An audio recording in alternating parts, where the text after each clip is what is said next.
Cuenta la historia que el 4 de octubre de 1957 fue lanzado al espacio el primer satélite artificial de la historia. ¿Quiénes fueron los protagonistas?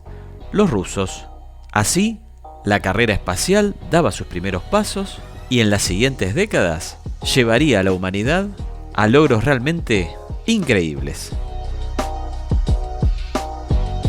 En 1957 el mundo llevaba ya 12 años desde la finalización de la Segunda Guerra Mundial. Era la época de lo que se conoce con el nombre de la Guerra Fría, de este enfrentamiento entre soviéticos y norteamericanos y sus respectivos aliados por la hegemonía mundial.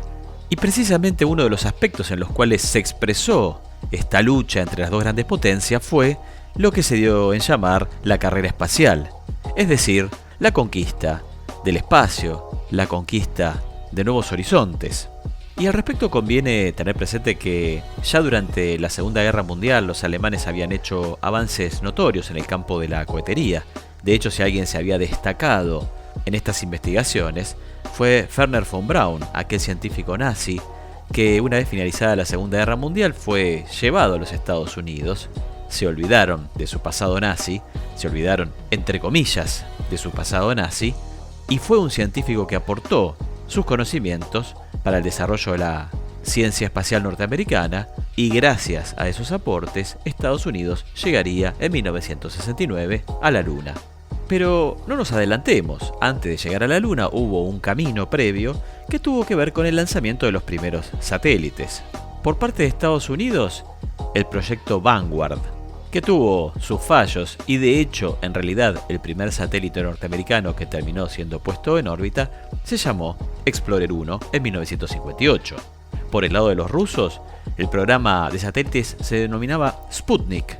La traducción de este término, del idioma ruso, es compañero de viaje, o, si se prefiere, satélite, palabra que etimológicamente viene del latín y que significa justamente eso mismo. Y si hablamos del programa Sputnik, tenemos que hablar de un personaje, Sergei Korolev, o Korolev, como figura en algunas fuentes, que fue un científico ucraniano, nacido en 1907 y muerto en 1966, y que fue el científico fundador del programa espacial soviético, fue el alma mater de ese programa espacial. De hecho, además, el programa espacial soviético contaba con un cosmódromo, un lugar de lanzamiento, ubicado en Baikonur. Este lugar se encuentra en Kazajistán, incluso actualmente está bajo control ruso, pero fue el lugar desde el cual se desarrollaron los vuelos espaciales soviéticos. Resulta interesante saber que el proyecto original de los rusos preveía que el primer satélite pesara 1,5 toneladas, pero claro, había una urgencia por ganar la competencia a los Estados Unidos, una urgencia, si se quiere, propagandística, y entonces ese afán por llegar primero llevó a que el Sputnik 1, es decir, el primer satélite que los rusos lanzaron al espacio, solamente pesara 83 kilos. Se trataba de una pequeña esfera de aluminio de 58 centímetros de diámetro, con 4 antenitas que medían entre 2,4 y 2,9 metros, relleno de nitrógeno a presión y con algunos instrumentos de medición para obtener información sobre las capas altas de la atmósfera y sobre la propagación de las ondas de radio. Es decir, en términos tecnológicos, era un desarrollo importante, pero si lo comparamos con el presente, obviamente está muy lejos de las capacidades científicas que tenemos en la actualidad. El satélite estuvo en órbita durante 92 días. Realizó un total de 1.400 órbitas alrededor de la Tierra, con un sonido que era característico y que, causó no poco miedo en el pueblo norteamericano. De repente algo extraño giraba en el espacio, orbitaba sobre los Estados Unidos, orbitaba sobre el planeta, y era una señal de poder del gran enemigo que eran los soviéticos. El Sputnik finalmente caería el 3 de enero de 1958. Al ingresar en la atmósfera se incineró. El programa Sputnik continuó, hubo una serie de lanzamientos que incluyó el envío de la perrita Laika en el Sputnik 2, ratas, ratones, plantas, insectos, hasta un maniquí fue enviado al espacio como parte de la experimentación de los soviéticos. En el caso de Estados Unidos, evidentemente decidieron acelerar la marcha para equipararse a los logros de los soviéticos. De hecho, una consecuencia fue la creación de la NASA.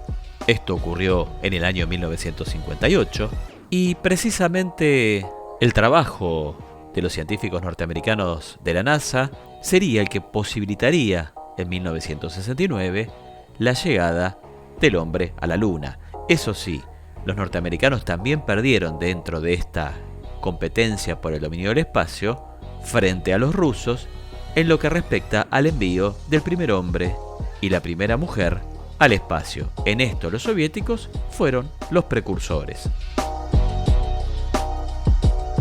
Lejos de aquella competencia en los últimos años, en las últimas décadas ya del siglo XX y principio del siglo XXI, la conquista del espacio fue el resultado de la colaboración entre potencias que habían sido rivales, aunque esta colaboración se ha visto prácticamente detenida por la invasión rusa a Ucrania en febrero de 2022. Una muestra más de cómo la guerra destruye los vínculos y detiene logros que la humanidad quizás podría obtener si trabajara mancomunadamente. Y aquí finaliza esta nueva edición de Cuenta la Historia.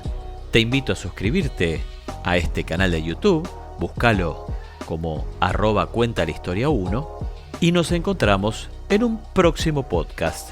Chau, gracias.